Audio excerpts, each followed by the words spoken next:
Hey everyone, this is Josh from Before, and I'm here with McFarlane Toys DC Multiverse Superman of Earth-3, also known as Ultraman. This is figure number 1 from the collect-to-build Starro wave, which is like the Batman Beyond Build-A-Fig wave with the Joker bot, is going to be stretched out over the course of 10 months or so. And as of this recording, we still have no official confirmation of what the rest of the figures in this wave are going to be. And it says right here that the next one is expected April of 2022, which is now. The window for that being accurate is closing very quickly. Why they do these Build-A-Fig waves stretched out for months, I really don't know. I would think that stretching it out like this would make it more likely that a potential interested party would drop out, over the course of this 10 months. There'd be more chances that the person trying to collect this Starro would lose interest along the way and drop out. Why they're doing that, I don't know. They're action figures. They don't exactly come with director commentary. Todd only gives us so much information. We really need to get an interview with him on this channel, and maybe we can get some answers to things like that. Let's get him out. All right, get him out of the box here. He looks fantastic. I love these vibrant colors.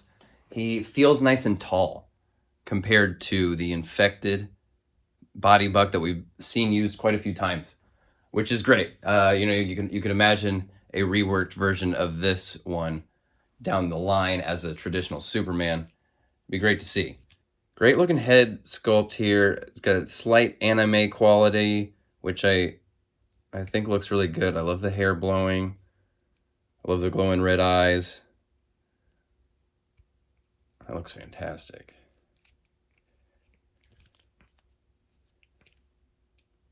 Great movement. Can maybe detect like a slight mismatch of the color here on the neck to the head. Wouldn't be the first time we've seen that. Great movement at the butterflies here. It almost feels like they're starting to kind of carve out more and more right here, so that we can get a really nice closed arms. Like same for the back here. It feels like they're just incrementally carving out more and more space here where these butterfly sockets land, and the range is fantastic.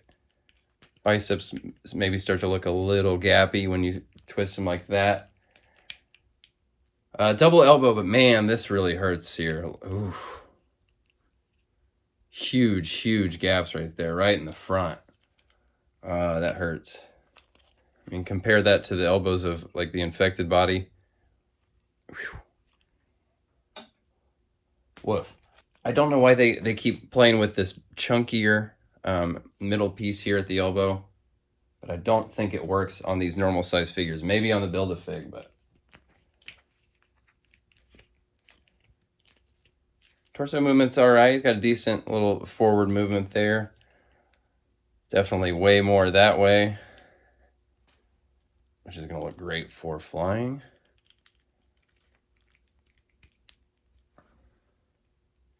Yeah, that looks awesome. I'm having fun when I stop going like point by point and just start freestyling. Maybe not quite the kick range forward and back that we've been seeing lately. The McFarlane approach to these pelvises, I generally prefer them because they spare us from having like the bullet hip shape. But when the character doesn't have a belt, it can make for sort of an awkward transition from the pelvis to the abdomen. With a belt and trunks on, it makes a lot more sense. I mean, you can push it pretty high. It starts to feel like it's stretching quite a bit right there, but the rotation of the hips, so there's somewhat, not a massive range, but a little bit to play with. Double knees are much more successful on the tooling there. And here's what we really love to see. Sculpted ball joint ankles. The ball joint ankle really is superior to what Legends offers. It's a wider range of articulation. These McFarlane figures are highly articulated, and anyone that says otherwise has probably never held one in their hand. Love the shape of this cape. It feels almost like a mirrored version of that Wave 1 Superman, but it's actually slightly longer. It comes out a little bit further this direction for an asymmetrical look that I think really works. He only came with the 2-fisted hands, and they're these big, chunky Bizarro hands that worked okay on Bizarro and Infected Superman because those guys are kind of freaks.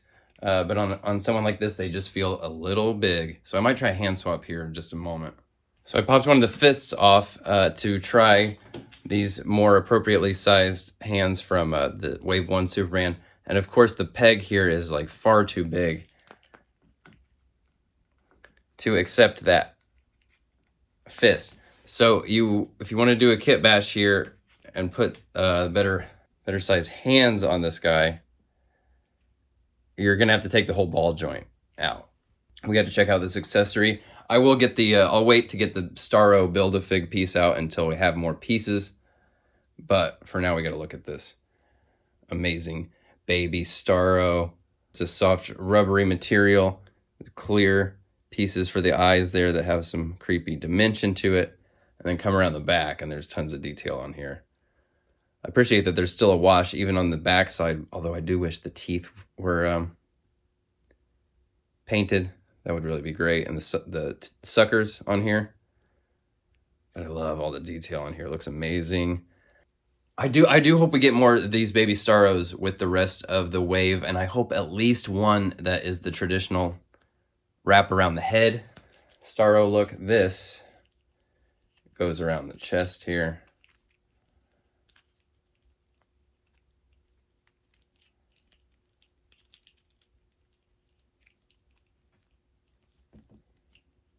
I think you could probably get away with doing it a few different ways. So if you ended up maybe collecting a bunch of these and you wanted to throw them on different characters in different ways and not make them all look uniform and samey, it works pretty well in there in just about every way. Now, we got to try this Starro on some other characters here. Throw them on Rebirth Batman here. Throw them on there a couple different directions.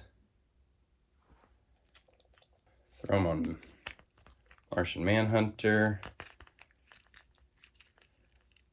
Bit of a tougher fit on him because he's got all these extra pieces of stuff on his chest and the cape. But that can still be done. And then Spawn doesn't even live in this universe, but what the heck, why not? Awesome. I hope we get more of these. I really do. I love this thing. Okay, so for me, I definitely wouldn't be displaying this guy without a flight stand. I'm kind of my thing about posing figures and displaying figures is I'm always trying to avoid using the same pose twice. So I'd be throwing this guy on a flight stand. Unfortunately, he does not come with one. And let's give him a little switcheroo here. Hang on. Throw him into more of a standing flight pose. Looks great. Throw him in here next to some other Superman variants, and I'm really excited to say that I think this is the tall Superman body buck that we've been waiting for. So if you want to pick this guy up and kit bash him with some of these other pieces, or hold off until the inevitable reuse of this body and you'll get your taller double-elbowed Superman. I'm sure it's going to happen. When it does, I do hope they do this metallic crest like this Wave 1. I think that looks great. Obviously, it'll require a new torso entirely because Ultraman's crest is upside down, but yeah, this is what we need. In fact, let's look at him with some of these. Throw some of the other Justice League team members up here, and it's starting to make a little bit more sense. You can imagine this being a traditional Superman and kind of coming in at a more respectable height, yeah? Of course, I have to show him to you next to my custom Tech Shield Batman, Sky Escape Joker, and Bob the Goon. And if you want to see how I made those figures, check out that video.